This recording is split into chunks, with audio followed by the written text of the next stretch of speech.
लाशों के झूठ पर ममतामयी सियासत। नमस्कार, आपके साथ मैं लावनी विनीत हूं और बहुत विशेष प्रस्तुति के साथ एक बार फिर आपके बीच उपस्थित हो चुके हैं। पश्चिम बंगाल, वो पश्चिम बंगाल जो संस्कृति और परंपरा के लिए जाना जाता था, लेकिन वही पश्चिम बंगाल अब हिंसा और हत्याओं के लिए जाना जाता है। पश्चिम बंगाल जहां पर जैसे ही चुनाव दस्तक देते हैं वैसे ही दस्तक देने लगती हैं हत्याएं और हिंसा की घटनाएं।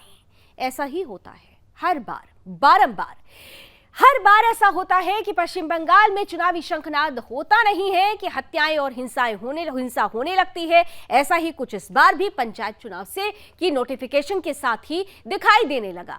पंचायत चुनाव की इधर नोटिफिकेशन किया जाता है और दूसरी तरफ हिंसा और हत्या का दौर शुरू हो जाता है। ये आम हो चला है, लेकिन इन सब में सबसे ज्यादा महत्वपूर्ण बात यह है कि जो हिंसा और हत्या हो रही है, हमेशा से ममता सरकार ने उसके आंकड़े सही तरीके से देश के सामने नहीं रखे हैं। दरअसल झूठ फैलाने की कोशिश की गई कि हत्या और हिंसा जैसी घटनाएं चंद घटनाएं हुई, जबकि आंकड़े इसके बिल्कुल उलट थे। एक खुलासा हुआ आरटीआई में कि जो आंकड़े ममता सरकार ने एनसीआरबी को दिए हत्या और हिंसा के, वो आरटीआई के आंकड़ों से मेल नहीं खाते, वो कहीं गुना ज्यादा हैं। एक तरफ ममता सरकार की तरफ से ये जानकारी दी जाती है कि 2021 में जब विधानसभा चुनाव का दौर था, राजनीतिक हत्याएं सिर्फ 7 होती हैं, महज 7। लेकिन इसके उलट जब आरटीआई पे खुलासा होता है तो ये आंकड़ा 7 नहीं 60 का होता है, 7 नहीं 60 का होता है। इसका मतलब साफ है कि ममता सरकार अपनी नाकामी को छुपाने के लिए आंकड़ों का खेल कर रही है। और ऐसे में सवाल ये उठता है कि क्या इन आंकड़ों को छिपाकर ममता बनर्जी खुद अपनी ही राज्य की जनता के साथ अन्याय नहीं कर रही, अत्याचार नहीं कर रही? क्या ये जनता के साथ अन्याय नहीं है? और ऐसा करके क्या अपनी बिसात जो बिछाई जाती है, चुनाव की बिसात, उसमें जीत हासिल करने के लिए ममता की तरफ से क्या कोई बड़ा आधार तैयार किया जाता है? ये झूठ क्यों बोला जा रहा है, क्यों आंकड़े छिपाए जा रहे हैं? आज इन्हीं पर होने वाली है खुलकर बहस। मेरे साथ कुछ ही देर में जुड़ेंगे कुछ खास अतिथि, कराऊंगे उनसे आपका परिचय, लेकिन सबसे पहले आपके सामने रखते हैं वो रिपोर्ट जो बता रही है कि ममता सरकार आखिर अपनी नाकामी छिपाने के लिए किस तरीके से झूठे आंकड़े, हत्या और हिंसा के झूठे आंकड़े देश के सामने रखने की बड़ी कोशिश कर रही है।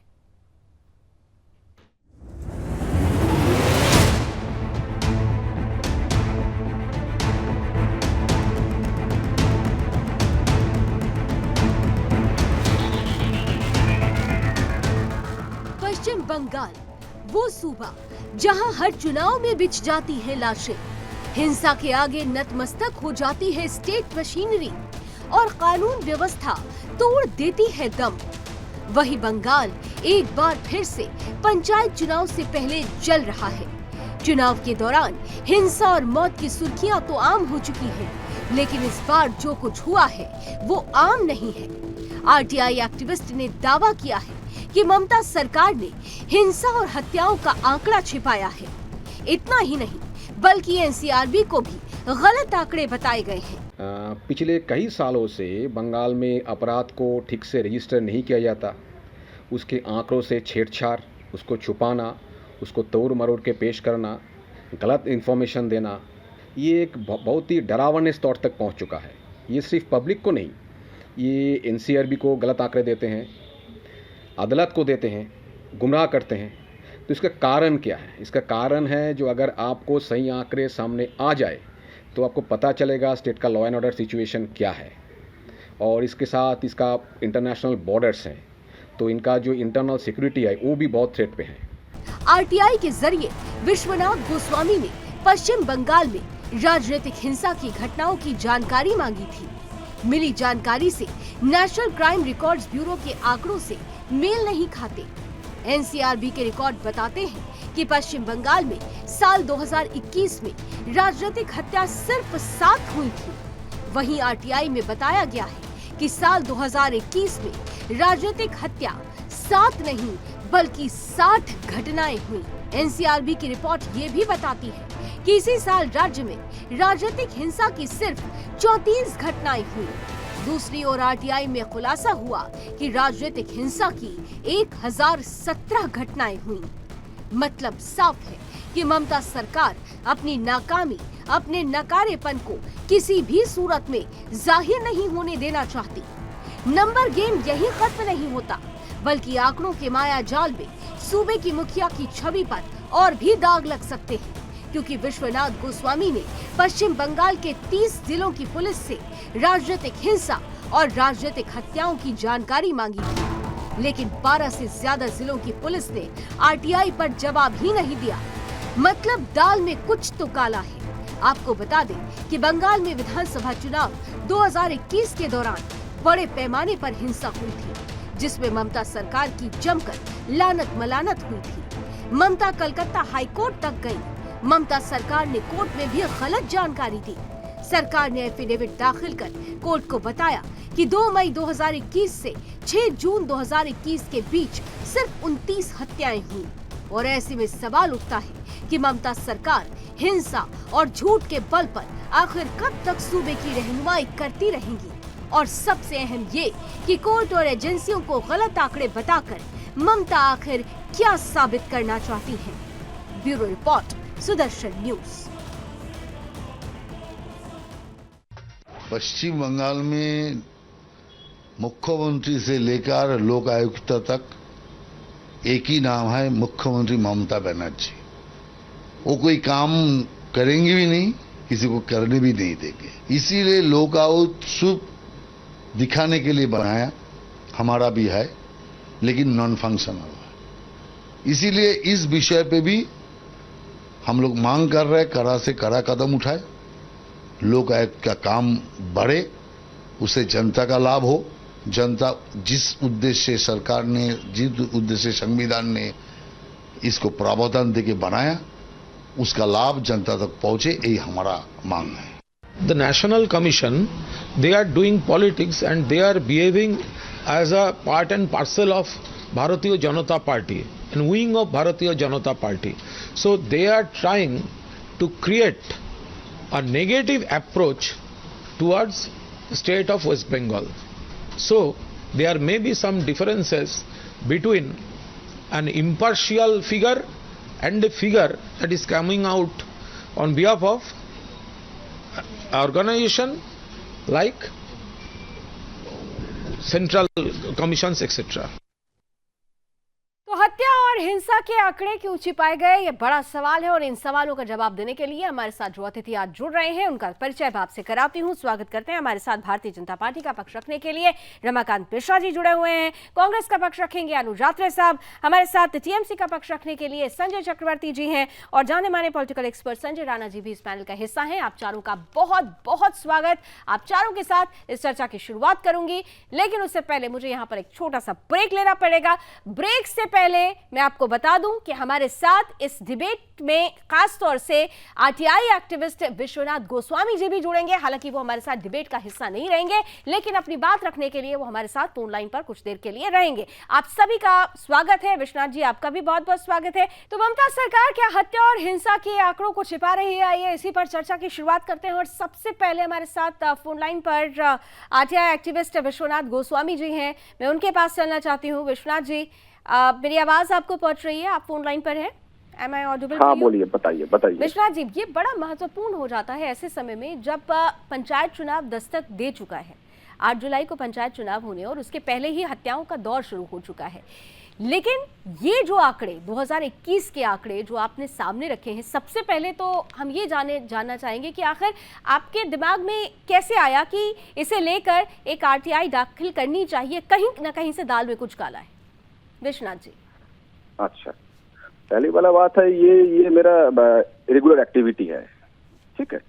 तो मुझे लगा जो हर साल वो एनसीआरबी के डाटा आने के बाद जो इतना हलचल होता है, सब ठीक है, कुछ नहीं बिगड़ा, अच्छा चल रहा है, तो मुझे देखना था ये बारीकी से ये इसका असली कारण क्या, क्योंकि इसका जो ग्राउंड रियलिटी है जो वो इससे मैच नहीं खाता है। ये जो आंकड़े हैं और जो जमीनी हकीकत है ये एकदम मैच नहीं कर रहा है। तो मुझे देखना था ये असली में क्या हो रहा है और ये तथ्य से छेड़छाड़ कहाँ हो रही है और क्यों हो रही है। तो इसलिए मुझे पता करना था, जो ये पुलिस डिस्ट्रिक्ट वाइज मैंने बताया इसको बड़ी किसी से बात की यहाँ के लाने के लिए। सो मैंने RTI डाली ये भी इतना डिस्ट्रिक्ट से। सो इसे देखने के बाद मुझे पता चला ये कहाँ पे ये छेड़छाड़ होती है, और ये छेड़छाड़ ऐसी बात नहीं है, इसमें हो रहा है। जितने आपका क्राइम हेड है सब में होता है, जो इतना बहुत महत्वपूर्ण है सब में होता है। ये सिर्फ एक छोड़कर वो है आपका वो एसिड अटैक, क्योंकि वो बहुत ही एक खास किस्म की एक क्राइम होता है, तो उसमें आप छुपा नहीं सकते। तो इससे पहले मैं ये 9 महीने के अंदर 3 बड़े मुद्दे पे सरकार पूरा एकदम एक्सपोज हो गई। एक है आपका वो फार्मर सुसाइड, दो है आपका वो कम्युनल वायलेंस, कम्युनल मर्डर, सबका आंकड़ों में छेड़छाड़ हुए हैं। तो मुझे देखना था ये किस किस में हो रहा है। तो इसी कारण मुझे लगा तो फिर ये पब्लिक को जानना चाहिए जो ये क्यों हो रहा है। आप इतना हत्या हो रहा है, इतना आपका वायलेंस हो रहा है, फिर आंकड़े इतना कम क्यों है। तो ये कारण था मुझे देखने का। तो अभी तो सामने आ ही गया है। लेकिन तो विश्वनाथ फिर जी, आरोप भी देखिए लग रहा है, ये कहा जा रहा है कि अब बहुत सारे अब मैंने, क्योंकि आपने भी खुद रिएक्शन सुने होंगे, TMC के बहुत सारे लीडर्स ये कह रहे हैं कि आप BJP के मेंबर की तरह बिहेव कर रहे हैं, आप RSS से संबंध रखते हैं, इसलिए इस तरीके का प्रोपेगेंडा फैलाया जा रहा है। ये आरोप आप पर लग रहा है। देखिए, आरोप आप लगा सकते हैं, मगर आप कुछ साबित कर सकते हो क्या? आप इससे पहले ये लोग बोलते थे मैं CPM का आदमी हूँ, और इससे बाद में बोलते हैं वे BJP का आदमी है। इसको खुद ही पता नहीं है कि क्या बोले, इसको खुद ही पता नहीं है। आज बोल रहे हैं BJP का, कल कोई ऐसा मुद्दा लाए जो BJP के अगेंस्ट है, तो मेरा बहुत सारे काम है BJP के अगेंस्ट में है, वो तो ये उड़ाते नहीं है। आज expose the matter regarding the RBI issue, loan default issue, तो उस मुद्दे पर ये लोग बात तो नहीं करते। ये तो against central government, against BJP government. So ये अगर आप किसी के ऊपर एक लांछन लगाएंगे, ये किसी का पार्टी है, ये देखिए ये पॉलिटिकल इशू है, वो लोग बोल सकते हैं I have no connection with any political party as of now. अच्छा, you have no connection with any political party, ठीक है। एक और जानकारी, महत्वपूर्ण जानकारी, आप टोटल कितने, आपने जो मेरे पास जो जानकारी है 30 थानों में आपने लगभग इसके लिए RTI फाइल की थी, लेकिन आपको ज्यादातर से जानकारी नहीं मिली। जिनसे जानकारी नहीं मिली वहां से क्या कहा गया, क्यों जानकारी नहीं मिली? ये पे ये जो जब सितंबर लास्ट ईयर जब मैंने जो फार्मर सुसाइड का इशू जब निकाला था ना, तब ये नवान्न से एक डायरेक्शन आया था कि इसको कोई तथ्य नहीं देना है। उसके बाद सभी मुकर गए, उन्होंने बोला ये कुछ नहीं देंगे हम, तो आप वहां से आप ले लीजिए, सरकार देगा। तो मतलब आप ही तो सरकार है, आप ही बताओ मुझे। तो ऐसे बहुत सारे डिस्ट्रिक्ट है, पुलिस डिस्ट्रिक्ट है, उन्होंने नहीं दिए हैं, क्योंकि हालांकि उन लोगों का आंकड़ा बहुत ही ऊपर है। मानिए डायमंड हार्बर पुलिस डिस्ट्रिक्ट, तो उसमें अभी जो चल रहा है भांगर वगैरह जो इतना वायलेंस हो रहा है, वो आता है इसके अंदर।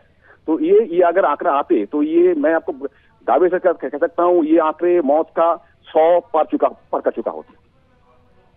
चलिए विश्वनाथ जी, इस खबर के बाद ये भी मुझे पता चला है कि आपको कई तरीके के थ्रेट्स भी आ रहे हैं जब से आपने ये तो RTI का खुलासा किया है। नहीं, ये तो आते रहते हैं। मेरे घर में पुलिस कई मरतबा आ चुका है, नवान्न से भेजा गया था, कई मरतबा आ चुका है। ऐसा बात नहीं है ये नया है, बहुत पुराना है। So I am used to it. ऐसा नहीं है कि मैं डर जाता हूँ और कुछ करता हूँ, ऐसा बात नहीं है। तो ये मेरा रेगुलर एक्टिविटी है, it's part of the system. आप सरकार के खिलाफ बोलोगे तो आप चुपचाप ही रहेंगे, तो हो नहीं सकता ना। निडर होकर, निर्भीक होकर आपने ये खुलासा किया है। Thank you so much Vishwanath ji, आपने हमारे लिए समय निकाला, थैंक यू सो मच। चलिए अब इसी के साथ अब चर्चा की शुरुआत करते हैं और सीधे संजय चक्रवर्ती जी आपके पास आते हुए, इस डिबेट में 2 संजय जी हैं, एक पॉलिटिकल एक्सपर्ट संजय राणा जी हैं और TMC का पक्ष रख रहे हैं संजय चक्रवर्ती जी। सबसे पहले आपके साथ ही शुरुआत कर रही हूँ। देखिए भाई, आपके ही राज्य से विश्वनाथ गोस्वामी आते हैं और उन्होंने जो आंकड़े दिए हैं वो आंकड़े मेल नहीं खाते साहब, क्यों छुपाए जा रहे हैं आंकड़े? बड़ा सवाल यही है। ऐसा है कि RTI दाखिल करके अगर आंकड़े ही निकाल जाते तो पूरे देश के अंदर अगर आंकड़े निकाल देंगे तो TMC का जो सरकार है वो बहुत पिछड़ रह जाती है। अगर पूरे देश में अगर इस तरह से RTI दाखिल करके केवल आंकड़े निकाल करके अगर इस तरीके से कानूनी व्यवस्था के बारे में बातें करें तो अभी बहुत सारे राज्य ऐसे हैं जिनके ऊपर तो इससे बहुत ज्यादा काम है। अगर ऐसा होता, जो जिस तरीके से ये बता रहे हैं, अगर ये ऐसा होता तो अब तक शुभेंदु अधिकारी हाईकोर्ट में कम से कम 10 एप्लीकेशन जमा कर चुके होते।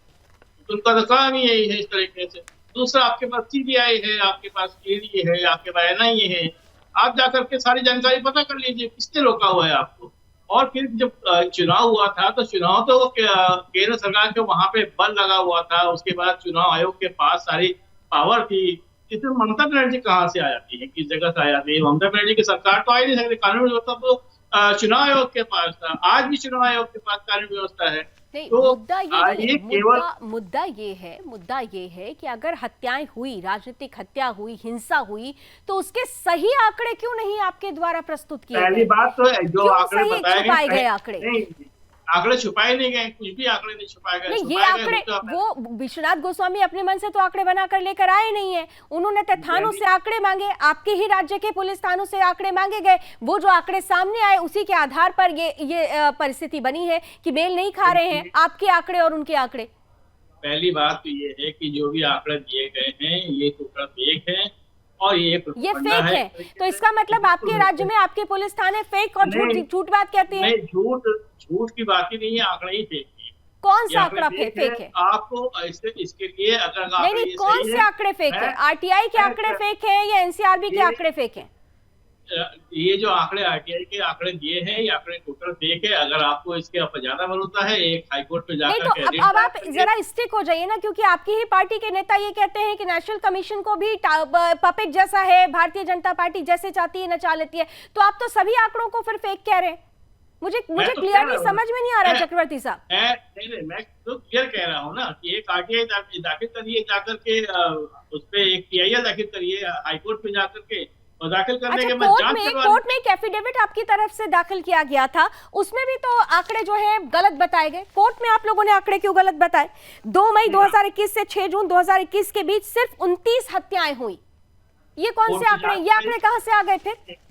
कोर्ट ने जांच कराई। एक तरफ एनसीआरबी में 7 हत्याएं हैं और एफिडेविट में 29 हत्याएं आपकी तरफ से दिखाई जा रही हैं। आरटीआई में 60 हत्याएं आ रही हैं। जो सही था वो बताया गया है। राज्य सरकार ने जो सही था वो आंकड़ा बताया है, वो कोर्ट में दाखिल किया हुआ है। रमाकांत जी, हम सही बोल रहे हैं। हम भी तो चाहते तो 7 बोल सकते थे, जो हुआ ठीक है। मतलब आप कह रहे हैं आंकड़ों में फेरबदल किया गया है, ये सच बोल रहे हैं रमाकांत जी? और लावनी जी देखिए, यहाँ पर क्या है ना, सरकार और सिस्टम जब बेशर्म हो जाती है तो इसी तरह के आंकड़े आते हैं। आपने देखा होगा आज इससे पहले पश्चिम बंगाल के अंदर में पहले कांग्रेस करती थी, फिर उसके बाद सीपीआईएम करने लगी, अब टीएमसी कर रही है। इस तरह के जो आंकड़े होते हैं, आपने देखा होगा जब अभी जो हाल की जो घटना हुई थी, रेल दुर्घटना हुई थी, उसमें जब मुआवजे की बात आई थी तो 120 व्यक्ति ऐसे थे जो पश्चिम बंगाल से बिलोंग कर रहे थे, और जो उनको मुआवजा दिया गया वो 2000 के नोट के शक्ल में दिया गया। 2.5 करोड़ तो ऐसे ही इन्होंने खपा दिया, और जो 2000 के नोट जो अभी हम बैंक में बदलवाते हैं, तो जब इनसे पूछा गया तो ये तो अपने आप कह रहे थे, क्योंकि ये तो बड़ा हास्यास्पद लगता है। आज एनसीआरबी की बात कर रहे हैं हम लोग।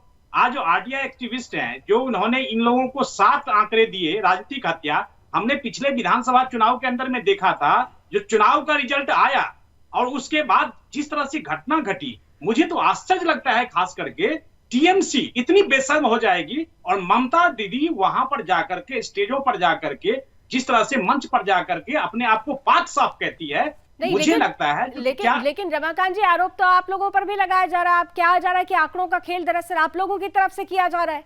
ममता सरकार ने तो सारे आंकड़े साफ साफ स्पष्ट रूप से बताए हैं। नहीं, अगर हमने आंकड़े, अगर इनके आरोप हैं जो कि हमने आंकड़े गलत दिए, तो अब ये भी आंकड़े गलत दे रहे हैं, मतलब इसी तरह का आरोप है।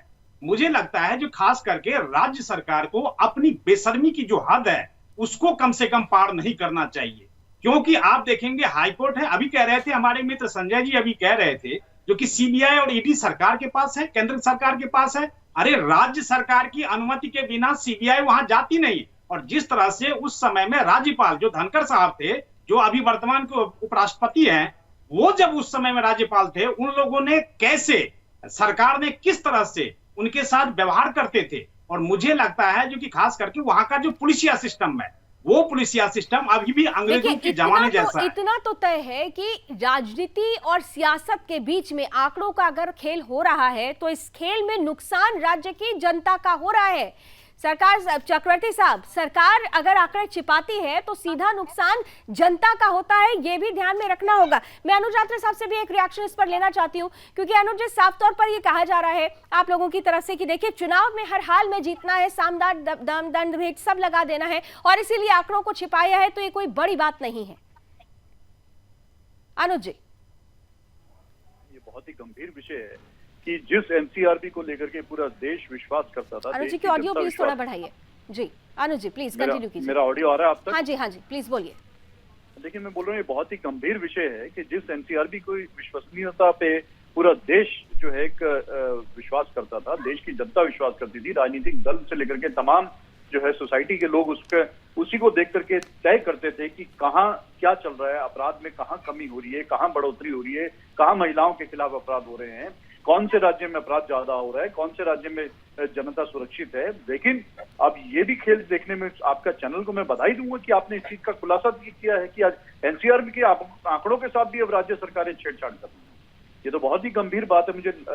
मैं आग्रह करूंगा कि सरकार को इसमें बैठ करके गंभीरता से इसका एक फुल प्रूफ सिस्टम बनाया जाए कि इसमें गलत आंकड़े ना पेश किए जाए। लेकिन सिस्टम बनाएगा कौन? जब सैया भय कोतवाल तो डर खाएगा, और जब खुद की दाढ़ी में तिनका हो तो आप दूसरे पे कैसे आरोप लगाएंगे, दूसरे पे कैसे इशारा करेंगे? जब आंकड़े छुपाने का खेल इस देश में भारतीय जनता पार्टी की सरकार लगातार कर रही है, झूठे आंकड़े पेश करने का काम कर रही है, तो ये टीएमसी ने उनको अगर फॉलो किया है तो मुझे लगता है इसमें कोई बहुत बड़ी अतिशयोक्ति नहीं होगा। देखने में आ रहा है कि जिस तरह से भारतीय जनता पार्टी लगातार आंकड़े छुपाने और आंकड़े दबाने का काम करती है, चाहे कोविड में मौतों का आंकड़े हो, किसान के आंदोलन के समय की मौतों की बात हो, या और भी अन्य आंकड़े। अब आज मणिपुर चल रहा है, मणिपुर में कितनी मौतें होंगी, डबल इंजन की सरकार चल रही, कितने लोगों को पलायन हो गया, कोई आंकड़ा नहीं है। बंगाल में जो लगातार जो हिंसा की झड़पें हो रही हैं, हर चुनाव में वहां पर भयंकर हिंसा पूरे देश में सबसे ज्यादा देखने को आती है, तो बंगाल आती है। बंगाल हमारा एक सांस्कृतिक प्रदेश रहा है, बंगाल की अपनी एक पहचान रही है, लेकिन वहां पर हिंसा के रूप में उसकी एक पहचान बना दी है, और इसमें सबसे बड़ा योगदान तृणमूल कांग्रेस के साथ साथ भारतीय जनता पार्टी का आता है। इन दोनों ने मिलकर के वहां पे एक ऐसा हिंसा का एक जो खूनी खेल वहां रच दिया है हर चुनाव में। सर ये बड़ा अजीब सा है, तृणमूल कांग्रेस पर आरोप लगता है तो वो बीजेपी और कांग्रेस का नाम लेने लगती है, बीजेपी पर आरोप लगे तो वो टीएमसी कांग्रेस का नाम लेने लगती है, कांग्रेस पर आरोप लगे तो आप लोग बीजेपी और टीएमसी का नाम लेने लगते हैं। ये जो परिस्थिति बनती है, संजय जी आपके पास आ रही हूँ, संजय राणा जी की बात कर रही हूँ मैं, ये परिस्थिति देखिए, ये क्योंकि इसीलिए आज मैं बड़ी शांति से आप तीनों को सुन रही थी, तीनों ने अपनी अपनी बातें कही, लेकिन इस बात में कहीं ना कहीं से और सबसे बड़ा नुकसान अगर हो रहा है तो राज्य की जनता का हो रहा है, क्योंकि अगर आंकड़े छुपाए जाते हैं किसी भी पार्टी के द्वारा तो सबसे बड़ी योजनाएं उन तक नहीं पहुंच पाएंगी, न्याय नहीं मिल पाएगा। कितने लोग जो मारे गए या हिंसा का शिकार हुए उनको न्याय कैसे मिलेगा, इंसाफ कैसे मिलेगा? सबसे महत्वपूर्ण बात तो यही हो जाती है। देखिए लावण्य जी, गुड इवनिंग फेलो पेन। देखिए जब बात होती है आंकड़ों की तो आंकड़े तो कहीं ना कहीं छुपाए जाते हैं। अगर आंकड़े छुपाए नहीं जा रहे होते तो हाई कोर्ट को संज्ञान लेने की जरूरत नहीं थी, जो भी निकाय चुनाव में हुआ है। हाई कोर्ट ने क्या कहा कि भैया आप कैमरे के सर्विलेंस में चुनाव कराइए और वहां से फोर्सेस को मंगाइए। ये सुप्रीम कोर्ट गए, वहां पे भी हार गए, अपनी बातों को सुप्रीम कोर्ट ने फटकार लगा दी। देखिए जहां तक बात होती है आंकड़े छुपाने की, देखिए आंकड़े अगर न छुपा रहे होते, एक आंकड़ा और अभी देता हूं, ये आंकड़े जो राशन कार्ड है, राशन कार्ड का भी आपको पता होगा इन्होंने कितने घपला किया, तकरीबन 2.5 लाख राशन कार्ड अलग है और आधार कार्ड कम है। जब लिंक किया गया तो पता चला 2.5 करोड़, 2.5 लाख नहीं 2.5 करोड़ का अंतर आ रहा है। तो बहुत सी चीजें हैं जिसको देखना पड़ेगा। अभी हमारे मित्र जो कांग्रेस के बड़े भाई हमारे बैठे हुए बोले कि भारतीय जनता छिपाती है। देखिए अगर आपको लगता है कि आंकड़े छिपाए जा रहे हैं तो आपके पास पूरा संसाधन है। आपके जो नेता हैं माननीय श्री राहुल गांधी साहब, तो विदेश में जाकर आंकड़े ले आते हैं, देश की क्या बात है। तो हम आप जलते क्यों नहीं है, कोर्ट में चल के एफिडेविट लगाते हैं कि भैया ये आंकड़े गलत हैं। देखिए आरोप लगा देना बड़ा आसान है। देखिए आप बता रहे हैं कि आंकड़े भारतीय जनता पार्टी और टीएमसी कर रही है। आप बताइए कम्युनिस्ट पार्टी जो पहले थी 35 साल जिसने राज किया, उसने 33 साल उसने कुछ नहीं किया। खून रंजित जो होता है, रत रंजित जो चुनाव स्टार्ट किया वो तो कम्युनिस्टों ने स्टार्ट किया, उसी पार्टी के साथ आपका समझौता है। तो आप तो खूनियों के साथ समझौता कर लेते हैं और दूसरों पर प्रश्न चिन्ह उठा देते हैं कि ये चोर है, वो चोर है, वो चोर है। देखिए सबसे दुर्भाग्यपूर्ण बात यह है कि जितनी भी क्रियाएं हुई हैं अभी तक, तो कहीं नहीं कि उसकी जननी जो है हमारी कांग्रेस पार्टी है, और उसको ही लगता है कहीं ना कहीं बहुत सी पार्टी फॉलो कर रही है, चाहे टीएमसी हो चाहे दूसरी। अनुज यात्रा जी, आरोप तो सीधे आप पर लग गया, फिर मैं जरा टीएमसी के पास जाऊंगी, लेकिन पहले इसका जवाब आप दे दीजिए, क्योंकि टीएमसी भी कांग्रेस से ही निकली थी। नहीं, टीएमसी कांग्रेस से निकलने का उसका क्या अर्थ है? टीएमसी तो इस समय कांग्रेस का सबसे ज्यादा अगर विरोध कोई कर रही है तो कांग्रेस पार्टी का टीएमसी करती है बंगाल के अंदर। सबसे ज्यादा अगर हिंसा से प्रभावित कोई हो रहे हैं तो हमारे कैंडिडेट्स हो रहे हैं। हमारे कैंडिडेट्स को जाकर के पंचायत के चुनाव में जाके आप देखिए, अपने रिपोर्टर को कहिए वो अगर ग्राउंड जीरो पे हो तो जाके दिखाएं। हमारे कैंडिडेट्स को वहां पर नॉमिनेशन फाइल करने नहीं दिया जाता, उनका फॉर्म भी छीन लिया गया है। इस तरह की तमाम तरह की शिकायतें हमारे कांग्रेस के कैंडिडेट्स जाकर के चुनाव आयोग से कर रहे हैं, लेकिन कोई सुनवाई नहीं हो रही है। चुनाव आयोग नहीं सुनवाई कर रहा है, वहां का लोकल प्रशासन नहीं सुनवाई कर रहा है। और ये जो अभी मुझसे पहले हमारे पैनलिस्ट महोदय बोल रहे थे, ये बहुत आसान है आज की डेट में कांग्रेस से सवाल पूछ लेना और राहुल गांधी जी की ऊपर उंगली उठा देना, लेकिन ये भूल जाते हैं कि आज राहुल गांधी सरकार में नहीं है, कांग्रेस सरकार में नहीं है। आप कहते हैं कि कांग्रेस पार्टी जाकर के आंकड़े लेकर के आए, कांग्रेस पार्टी कहां से आंकड़े लेकर के आएगी? बंगाल में टीएमसी की सरकार है, केंद्र में भारतीय जनता पार्टी की सरकार है, लेकिन किसी की हिम्मत नहीं है कि इनसे सवाल पूछे जाए। लेकिन अनुज जी, ये भी तो है ना, एक आरटीआई एक्टिविस्ट आगे आता है और एक आंकड़े सामने रखा जाता है, तो ये चिंता की बात सबके लिए होनी चाहिए। ये केवल मुद्दा यहाँ पर बैठ के हम 4 लोग बात कर लें, ये मुद्दा बहुत आसान या सस्ता मुद्दा नहीं है, आप समझ रहे हैं। 7 अगर हत्याएं होती हैं, 60 हत्याओं को 7 हत्याएं दिखा देना, वो भी केवल अभी 30 थानों से रिपोर्ट मांगी गई थी, जिसमें से 1 दर्जन से ज्यादा थानों ने तो दिया ही नहीं जवाब। तो कहीं अगर उन्होंने भी अपने आंकड़े दिए होते तो कहां पहुंचता ये डाटा, हम और आप आसानी से इसका अंदाजा लगा सकते हैं। और इसीलिए संजय चक्रवर्ती जी, सबसे महत्वपूर्ण ये है, देखिए पॉलिटिकल आप किसी पर भी एलिगेंस लगा सकते हैं, लेकिन जब राज्य की जनता की बात आती है, ये आंकड़े छुपाए क्यों जा रहे हैं? कहीं ना कहीं से ये भी कहा जा रहा है क्योंकि यहां पर जो हत्याएं हो रही हैं, जो हिंसा हो रही है, उसमें सबसे ज्यादा दमन पश्चिम बंगाल में रहने वाले हिंदुओं का हो रहा है। क्या इसलिए तो नहीं छुपाए जा रही है आंकड़े? देखिए, अगर हिंदू मुसलमान वाली बात आती है तो मैं बिल्कुल इसको डिनाई करता हूँ। 70% हिंदू है और हम 222 सीटों पे हैं इस समय। इसका मतलब केवल मुसलमानों के वोट से तो हम नहीं आए, और बार बार आप लोग हिंदू वोटों का अपमान करते हैं। वो जनता है और ये देश की जनता है, और सबने मिलकर के हम लोगों को जिताया है, और आज से नहीं लगा तीसरी बार हम सरकार बने। लेकिन ये भी तो सच है ना कि हमने बीते दिनों ये तस्वीरें देखी है कि वहां पर किस तरीके से जो बीजेपी को सपोर्ट करने वाले हैं, जो जय श्री राम के नारे लगाने वाले हैं, जो हनुमान चालीसा पढ़ने वाले हैं, उनके साथ क्या किया गया, उनकी महिलाओं के साथ क्या किया गया, ये भी तो तस्वीरें आई हैं साहब, तस्वीरें आई, ये पब्लिक प्लेटफॉर्म पर है, ये कोई मेरी कही हुई बात नहीं है, ये कोई गढ़ी हुई बात नहीं है, जो सामने उसकी बात मैं कर रही हूँ। आगे मैंने जब आपको तस्वीरें दिखाई हुई थी, मैंने वीडियो दिखाया था, तो आपने कहा नहीं ये तो हमारे पास भी है। तस्वीरें तो बहुत कुछ बोलती है, बहुत तस्वीर कितनी झूठ होती सच होती है। अभी आपके डिबेट में मैं दिखा रहा था कि टीएमसी का कार्यकर्ता को दिखा रहे थे कि वो जमीन पे लेट करके जो है वो टीएमसी ज्वाइन करने के लिए जा रहे, आदिवासी का अपमान हुआ, ये हुआ, जबकि ऐसा कुछ हुआ ही नहीं था। वो पूरा बीजेपी का प्रोपेगेंडा था, सारा कुछ बीजेपी का प्रोपेगेंडा है, वो केवल बदनाम करने के लिए कि टीएमसी के साथ आदिवासी लोग नहीं है। ये सारी चीजें जो होती है, बहुत सारी चीजें ऐसी होती है जो बीजेपी अपना प्रोपेगेंडा करती है, और करके ही उसको जो है लोगों को दिखाने की कोशिश करती है। क्योंकि इनका खुद का जो है इसमें रिकॉर्ड खराब है, इसमें पूरा पूर्वोत्तर चल रहा है, केवल मणिपुर की बात नहीं है। इसमें बाढ़ आती है मिजोरम में, अरुणाचल प्रदेश में, नागालैंड में, हर जगह पे जो है जहाँ ये बात कह के क्या अपने राज्य में जो हो रहा है उसको आप डिफेंड करने की कोशिश कर रहे हैं? आपके राज्य में जो हो रहा है, हमारे राज्य में जो हो रहा है वो सामने है। रमाकांत जी, मैं तो फिर देखिए यहाँ पर पश्चिम बंगाल के अंदर में आज संजय जी अपने आप को सफाई कर देने के लिए कुछ भी कहें उससे कोई फर्क नहीं पड़ता है, लेकिन जो आंकड़े रहे और जो उनका इतिहास रहा है हम लोगों को पता है, क्योंकि हमारी बेसिक स्टडी वहीं हुई है। और मुझे पता है जो कि पश्चिम बंगाल का रथ चरित्र रहा है, और इसमें कहीं कोई दो मत नहीं। आज टीएमसी के लिए कांग्रेस भले ही जो कुछ भी कहे, लेकिन ये पोषित उन लोगों के से ही है। आज टीएमसी का जो चरित्र है वो सीपीआईएम उससे पहले सीपीआईएम करती थी, आज टीएमसी कर रही है।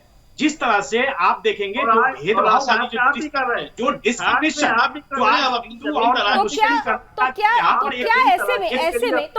ऐसे में क्या जरूरत है, तो क्या ऐसे में अनुज जी जरूरत है कि राष्ट्रपति शासन लगाया जाए अगर ये परिस्थिति हो रही है? क्योंकि पंचायत चुनाव के दस्तक देते भी देखिए हत्याओं का दौर शुरू हो गया था। शार्प कमेंट अनुज जी। देखिए, राष्ट्रपति शासन की अगर आप बात करेंगे लावनी जी, तो मुझे लगता है कि इस प्रकार की स्थिति बहुत सारे प्रदेशों में हमारे देश में उत्पन्न हुई है। निश्चित तौर पे बंगाल में बार बार हिंसा की जो घटनाएं आती हैं, खासतौर से चुनाव के समय जो आती हैं, वो बहुत ही गंभीर है और कानूनी व्यवस्था वहां पर बिल्कुल ध्वस्त हो जाता है। ऐसी ही स्थिति मणिपुर में भी चल रही है, और भी प्रदेशों में हिंसा का जो एक गंदा नाच हमको देखने को मिलता है। ऐसी स्थिति में राज्यों को आंकड़े सही बताने चाहिए, छिपाने नहीं चाहिए। ये भी एक सत्य है, छिपाकर राज्य की जनता के साथ ही नाइंसाफी होती है। संजय लाल जी, लास्ट मैं छोटी सी बात, बार बार हमारे मित्र लोग मणिपुर की बात करते हैं, बस मणिपुर बता रहा हूं। मणिपुर की पॉपुलेशन हिंदुओं की 70% आज 45% हो गई है, और आपकी तुष्टीकरण की वजह से वहां पे ये सब चीजें हो रही। बताइए, जो आदेश दिया गया तो कोर्ट ने दिया था कि बीजेपी सरकार ने दिया था। आपको प्रश्न उठाने से पहले सोचना चाहिए कि क्यों ऐसा हो रहा है। पश्चिम बंगाल पर पश्चिम बंगाल में सिर्फ 4 डिस्ट्रिक्ट छोड़ दीजिए, तो बाकी सारे जो डिस्ट्रिक्ट हैं उस डिस्ट्रिक्ट में तो समझ लीजिए कि बोले 70% हिंदू हैं। उन हिंदुओं के वोटों का कोई अस्तित्व ही नहीं रह गया, क्योंकि एक तरफा चुनाव होने लगे। Thank you so much gentleman. समय की कुछ सीमाएं हैं, इसलिए इस चर्चा को यहीं खत्म करते हैं, लेकिन इतना जरूर है, आज इस चर्चा में किसी भी तरीके की कोई ऐसी बहस नहीं हुई जो संजीदगी ना दिखाए। मुझे अच्छा लगा कि सभी पॉलिटिकल पार्टीज ने कम से कम इतना तो माना है कि अगर ये परिस्थिति है तो वाकई ये ठीक नहीं है। एक दूसरे पर एलिगेशन लगाना बहुत आसान होता है, लेकिन नुकसान जिसका होता है, जिसके लिए ये पॉलिटिकल पार्टीज होती हैं, वो होती है जनता। और अगर पश्चिम बंगाल की जनता के साथ हिंसा की घटनाएं, हत्या की घटनाएं हो रही हैं, तो निश्चित रूप से उन्हें न्याय मिलना चाहिए, और आंकड़ों को छुपा कर नहीं, आंकड़ों की सत्यता को सामने रखते हुए आकलन करना चाहिए। एक बार फिर से आप सभी का बहुत बहुत धन्यवाद हमारे साथ जुड़ने के लिए। अभी बस इतना ही। देश और दुनिया की तमाम खबरों के लिए आप देखते रहिए सुदर्शन न्यूज। जय हिंद।